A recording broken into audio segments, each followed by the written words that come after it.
সেকালে স্বামী স্ত্রী যা করত। চলে এসেছেন? হ্যাঁ। চা দেবো? না, শরবত। ঠিক আছে, বলছে আপনার পছন্দের পায়েস রান্না করেছি। ঠিক আছে ঠিক আছে।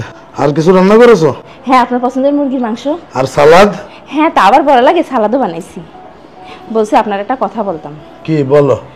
বলছে আমি তো এক রাতের জন্য মার কাছে যেতে চাচ্ছি, মার কথা খুব মনে পড়ছে। ও, এই জন্য তো খাতির যত্ন হচ্ছে। ঠিক আছে, যাও, কাল সকাল সকাল চলে আসবা, আর রাতের খাবার রান্না করে দিয়ে যাও। ঠিক আছে, সেই কথা আবার বলা লাগে।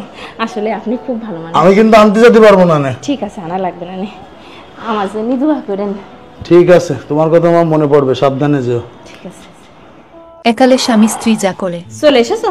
হ্যাঁ, যান, এক গ্লাস পানি খাও। পারবো না, তুমি যে টেবিলে রয়েছে ঢেলে খাবো। দাঁড়া দাঁড়া, একটা কথা আছে। আমি 4 দিনের জন্য একটু মার কাছে যাচ্ছি, তুমি আমার একটু 4 দিন পরে যে নিয়ে আসবা। ঠিক আছে। রান্না বান্না কিছু করে রেখে যাচ্ছ? রেডি হওয়ারই সময় পাচ্ছি না, কি করে রান্না বান্না করবো আমি? বাসায় কিছু চিড়ে আর মুড়ি আছে, খেয়ে নিয়ে নে। আর যদি কিছু রান্না করতে ইচ্ছা করে রান্না করে নিবা।